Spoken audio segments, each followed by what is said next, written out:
Hello and welcome to Herbal Expeditions.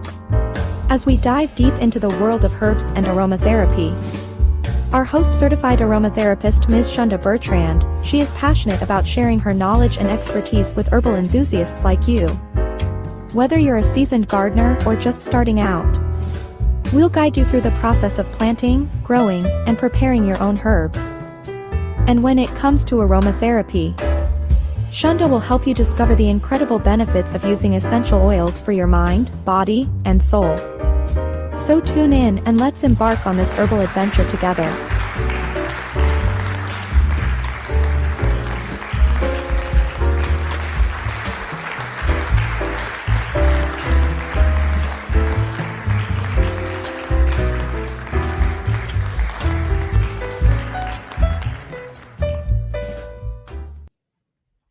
Good evening and welcome to Herbal Expeditions. Tonight our subject is the Midas touch of nature, unlocking goldenrod secrets. So we're going to be talking about the herb goldenrod.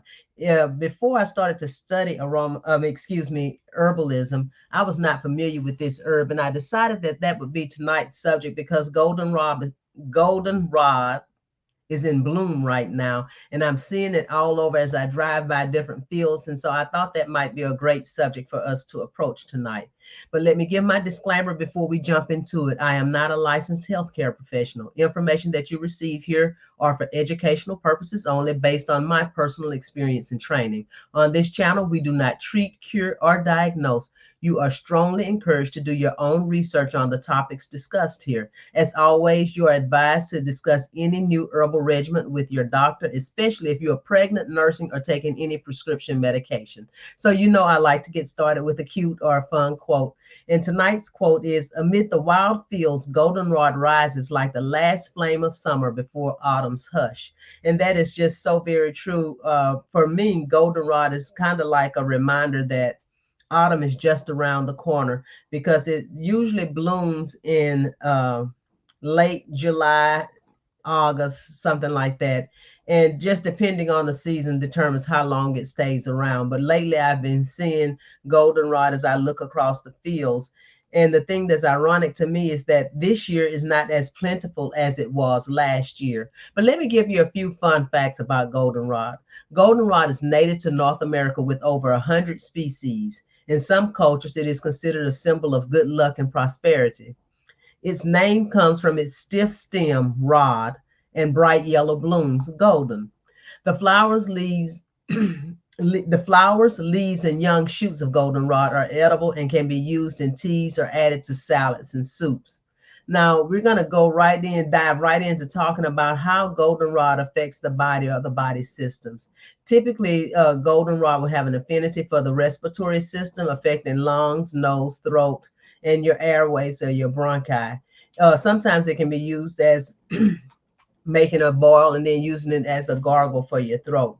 It also affects the urinary or renal system, particularly the kidney and the bladders. Additionally, the cardiovascular system may be affected indirectly through anti-inflammatory and antioxidant properties, and may by assisting in reducing the gut blood pressure, thereby improving your kidney function. Some of the contraindications are, if you are allergic to plants in the daisy family, this probably is not the right herb for you, because it is a part of the Asteraceae or the daisy family. Pregnant or nursing mothers should always consult a doctor prior to use. And because of the diuretic properties, those with kidney issues should absolutely consult their healthcare professional before use. The herb in focus, of course, is goldenrod, and the Latin name is solidago.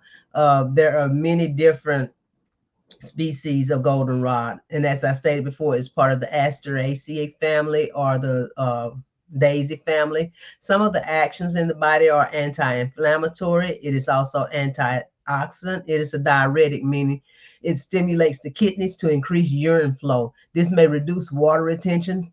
Compounds such as saponins and flavonoids in goldenrod support this action. It is an anti-catarrhal. This property has a drying effect on getting rid of excess mucus. By getting rid of mucus, goldenrod may act as a mild decongestant. These anti-catarrhal characteristics makes this a sought-after herb to support the body in managing conditions such as sinus congestion, postnasal drip, and bronchitis. There are antifungal properties to be discussed. Goldenrod can be prepared and used as an antifungal in several forms, depending on whether it's applied externally for skin infections, or internally to address systemic fungal overgrowth like candida. Excuse me. Goldenrod is antimicrobial. It is used as an antimicrobial agent to help the body fight infections and support overall immune health. Its antimicrobial properties work against bacteria, viruses, and fungi. It is a diaphoretic. Goldenrod is used as a diaphoretic agent to promote sweating, which helps the body regulate temperature, expel toxins, and support the immune system, especially during fevers and colds. The energetics can range from cool to slightly warm and dry. The taste of goldenrod is considered mildly bitter, as it is common in herbs that support digestion. It is also astringent, having the ability to tone tissues and dry up excess moisture, making it helpful for conditions such as diarrhea or excessive mucus. Finally, it is slightly sweet, which is reflected in its ability to gently balance and nourish the body. Some of the usages of goldenrod are: it can be prepared as a tisane or a water infusion. And the way that you would prepare that, you would add 1 to 2 teaspoons of dried goldenrod leaves and or flowers to a cup of boiling water. Allow it to steep 10 to 15 minutes and then strain it, drinking 2 to 3 cups daily. This tea is commonly used to help fight internal infections like respiratory issues, colds, flu, urinary tract infections. The antimicrobial properties of goldenrod help combat the microbes causing the infection while also supporting the immune system. There are oil infusions of goldenrod.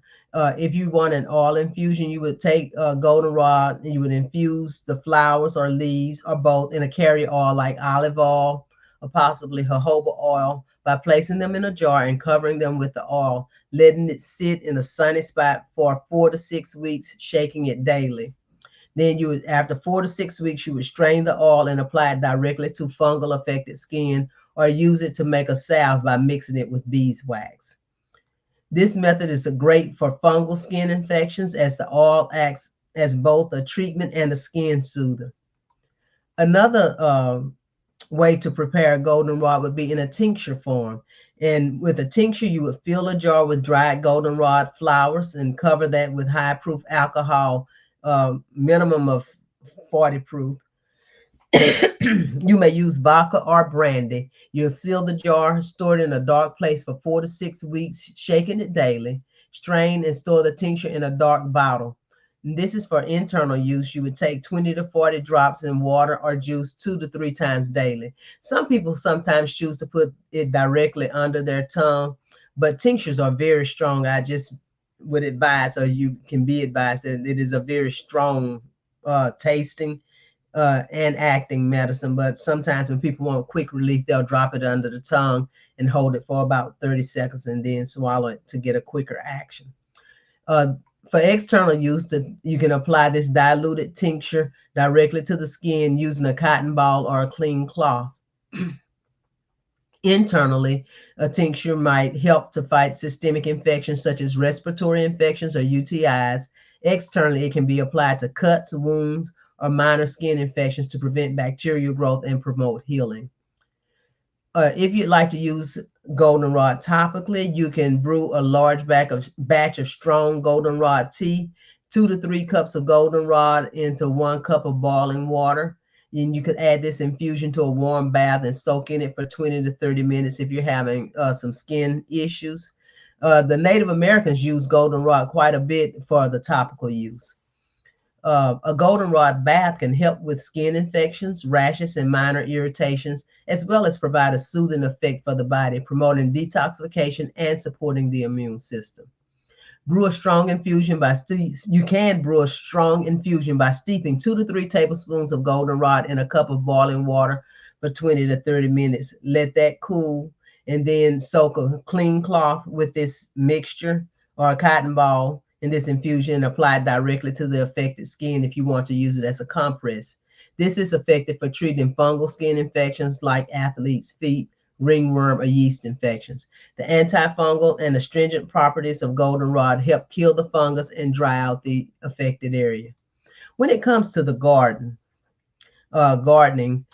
goldenrod is a late bloomer, providing a critical source of nectar for pollinators when many other flowers have finished their blooming. So if you are if you are foraging for goldenrod, always remember to leave some for our pollinating friends, because this is their kind of like the last hurrah before fall sets in and there won't be a whole lot of flowers blooming.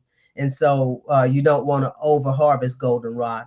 In fact, I have goldenrod at my house. That was the first herb that I've had the opportunity to forage.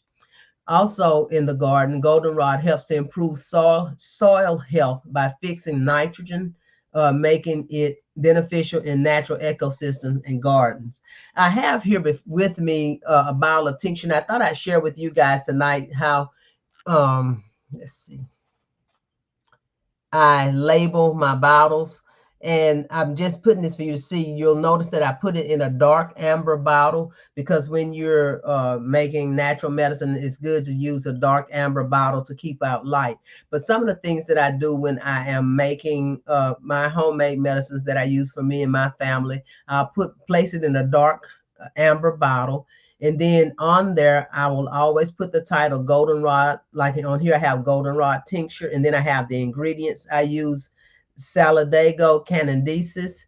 There was vodka, which was 40% alcohol or an 80 proof, and I used a 1:5 ratio. And then on the bottle, I also put what the suggested dosages are. And for this one, it is 2 to 4 milliliters, up to 4 times daily. And then I put the properties that I listed to you earlier, like it's anti-inflammatory, a urinary antiseptic, it's a diuretic. So I put those things. And then if there are any safety cautions, I would also put those on my bottle. And here I have not for use in edema, kidney failure, or those allergic to plants in the Asteraceae family. And then I put the date that I created the medicine.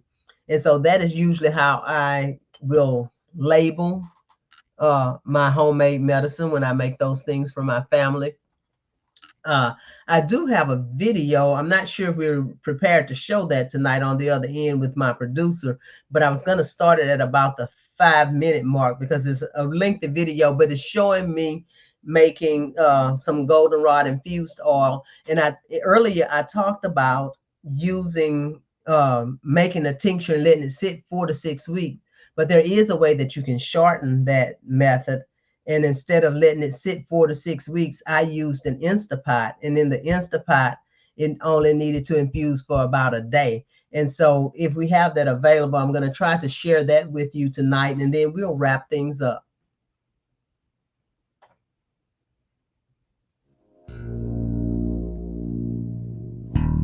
Today, I'm just putting in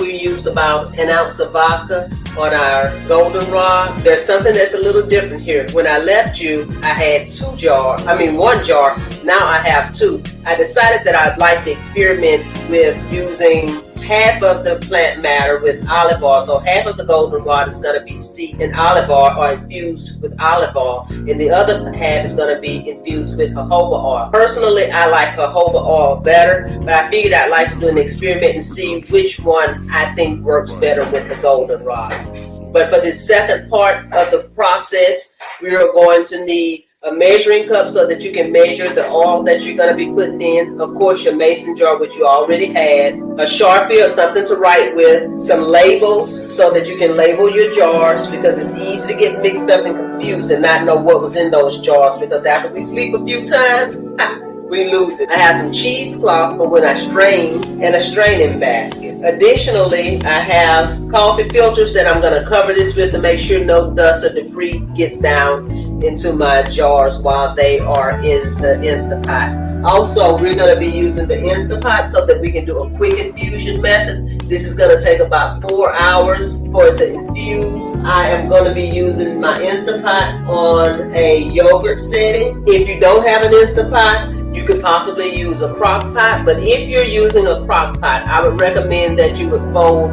a towel and put a towel in between the bottom of your jar that you're using to infuse the oils and the bottom of the crock pot so that it doesn't get direct heat. We're not trying to really cook the herbs, we're trying to infuse them. Because if we were doing this the long way or the old-fashioned way, we would put our oil on the plant matter and then sit it in the sun so that it can get infused by the heat of the sun. But I like to do this method pretty quickly, so I've chosen to use the Instapot. The yogurt setting on the Instapot gets about to 110 degrees or so.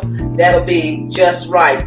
Inside my yogurt pot, I am going to use this trivet so that my jars are not sitting directly on the heating element. So with this first jar, I'm going to go ahead. This is 1 ounce of herbs that has been macerated in, I'll say, about a half ounce of vodka, because I had the 2 ounces together and then I separated them. So we'll say that it's about a half ounce of vodka that it macerated in for 24 hours. Now I'm going to go ahead and pour the olive oil over my plant matter.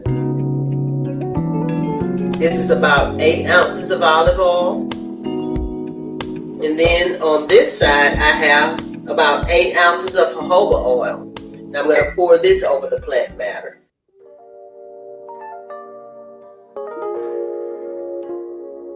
Now 8 ounces goes in, but it won't be 8 ounces that we'll get out.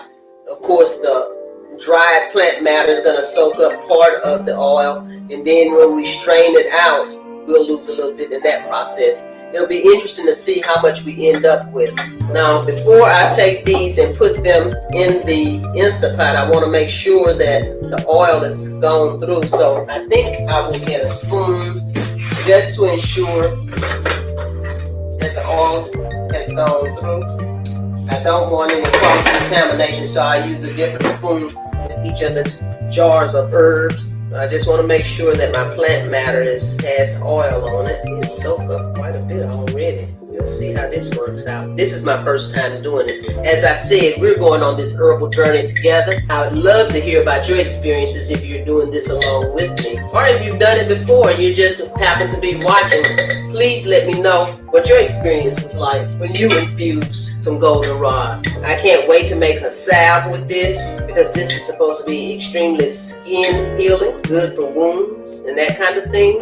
You want to make sure that no water gets inside of this plant, inside the jars, so that the oil doesn't go rancid. This was the olive oil. I'm going to take this and kind of cover the jar just to make sure no debris, no moisture or anything gets down in this jar. I'm just going to take a rubber band and put it over the top so that it keeps it nice and sealed, so no moisture or anything else gets in. And this one is the jojoba oil. As I said, this will take about 4 hours in the Instapot. I'll take each of my jars and place them in the Instapot. Both of them, yeah, they fit. And then I'm going to go ahead and pour some water in the Instapot. I'm going to take the water where it goes to about halfway the jars. My Instapot is I think it's a 10 cup Instapot. There's not quite enough water, so I'm going to get a little bit more.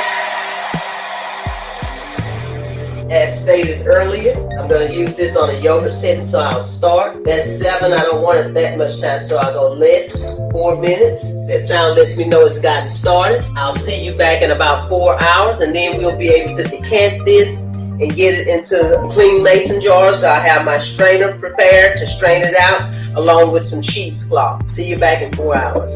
Well, it has been 24 hours since we placed our oils in the Instapot on the yogurt setting. So we're going to go ahead and get these oils out and see if we can get them decanted and see just how much of goldenrod infused oil we have yielded. As you recall, we set some of the goldenrod in jojoba oil, and we put the other inside of the olive oil. So I'm going to dry that, because of course right now water is the enemy. We don't want water mixed with our oil, so I'm just making sure to dry each of these really well. And so we will decant these one at a time. It may take a little time to drip because we want to get as much oil as we can so that we'll have oil enough to make a salve with it. So this can be a really messy job, so it's always a good idea to have some gloves on hand. I'm going to go ahead and place these gloves on my hand so that we can get this party started. This is the olive oil. It has been soaking. That has been soaking with the goldenrod. We're going to go ahead and pour this out. Remember, we started with 8 ounces initially. Let's see what we're going to end up with. Of course, the herbs are going to soak up some of the oil. I just don't know how much, because this will be my first experience doing this. But this is about us learning together. So let's see what we end up with. This strainer may not be quite large enough, and what I don't want is to have these herbs to fall inside of my clean oil and have to start all over with the filtering process.